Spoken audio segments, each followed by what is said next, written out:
unless you're an Olympic lifter, you don't necessarily need to employ the exact Olympic lifts. As you say, they're very technical, and it does take a long time to learn them appropriately or correctly. For sure. And yeah, if you can do high pulls instead of cleans without the catch, you know, why not? If you can do, you know, a basic jump squat instead of, you know, a snatch, or anyway, there are a number of different options, or kettlebell swinging instead of, you know, a full Olympic movement, Olympic lift. And on that note, you mentioned kettlebells. Shall we have a chat about? Can we talk about kettlebells? Yeah, sure. Let's get into that. Definitely trending. Still trending pretty hard. Absolutely. People are still kind of discovering them for the first time. This ancient Russian strength secret, when combined with enough borscht and vodka, can make you an invincible member of the Red Army. I don't know. I like them. I use them, but I feel like many other things that we're going to talk about, it's a tool in the toolbox, and it's not a sort of a cure-all for every skill or attribute you're trying to develop. I think, you know, as a strength conditioning tool, as a strength endurance tool, it's fantastic. And the swing is an amazing movement, but I couldn't base an entire training program or training philosophy around it. I think that plays more into the fantastic marketing of kettlebells than the actual. Wait, let me get this right. Are you saying that there are other ways to train aside from kettlebell training? Because I don't know. A lot of the kettlebell guys are saying this is pretty much all you need. In fact, you shouldn't use anything else other than kettlebell. So I don't. Are you actually going against that doctrine? I'm dead serious. That's what I'm saying. There are other tools. The barbell is a great tool. The dumbbells, you know, your own body weight. They're all fantastic things to use. So I think why I do like them. I think that to solely base one's training around them is I think you might be missing a couple of pieces of the puzzle. Yeah, I totally agree with that. And although my wife actually has a Russian background, so I have to be careful. But she's not here, so I can talk a little bit about the kettlebell. I'm Ukrainian, Josh. So I mean, it's pretty close to it's in your blood too. I mean, the Russians probably stole the idea from the Ukrainians and took all the credit. So you know, it's yeah, you guys are definitely victims of those damn Russians. But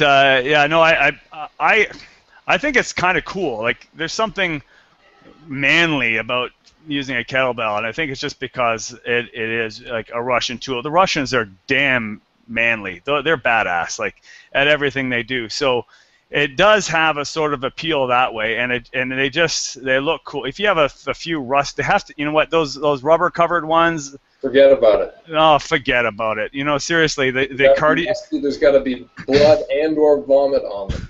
Otherwise, you're not going to build this. You're not going to build the same type of. You won't. Just mental toughness. Yeah, exactly. And it's been shown that if they're a little bit bloody and rusted and chipped up, and if you can draw blood training with them, that for men anyway, using them, it will make your testicles bigger, and you will naturally produce more testosterone. I think there's a study. Testosterone booster, absolutely. But no, so I do like them. They are kind of cool, but I got to admit, even though I used them a little bit more back in the days when I was doing more of the strongman training and wanted more explosive movements in my arsenal, and I was reading, you know, how they help for, you know, a little bit training destabilized, which helps improve stability in the joints, and they do have a place. I like them. They're kind of cool looking and they're manly, but I'd say that they're a little bit overused, or they're overly hyped. And the more I think about it, and the more I look at it as a training tool, the more I kind of think that it's maybe not even. I don't even use it at all now in my arsenal. To be fair. And you know what? I agree with you. I mean, there's certain things that I think it's great for. Obviously, it's much more practical to do a swing with a kettlebell, a heavy kettlebell, than a dumbbell, just because of the shape of the design. I think that seems to work a lot better.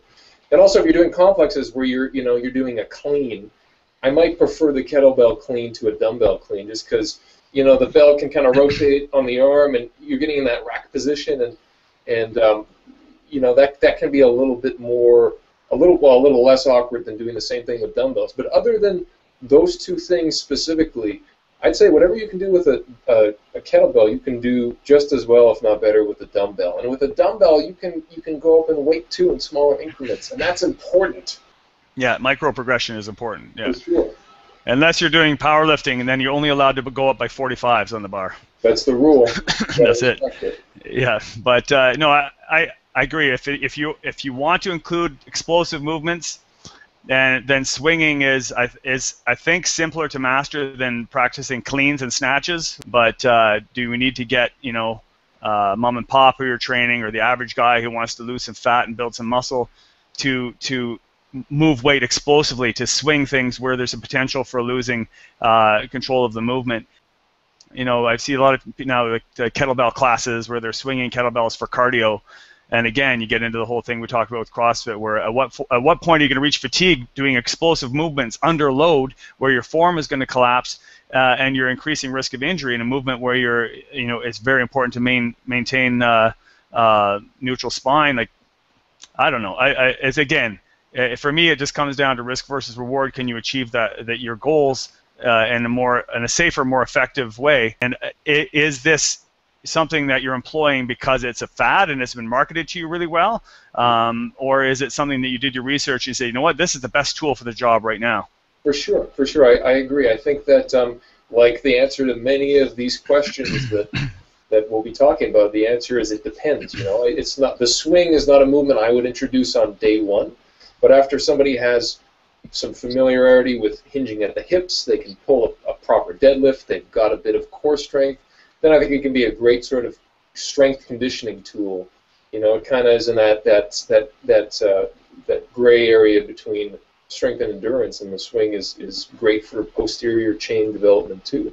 So again, maybe a little bit later, but certainly for a beginner or somebody who hasn't mastered those basic body positions, I would say hold off. Train that deadlift, that Romanian deadlift first, and then when you need to change things up or you want to give a bit of a different stimulus, then start experimenting with the more holistic stuff. Yeah, I'd agree with you there. I mean, I still would keep a kettlebell. I barely use it now, but I would still keep one. I have one in my gym and in the studio I train at. I just make sure it's within eye shot so people know we're hardcore.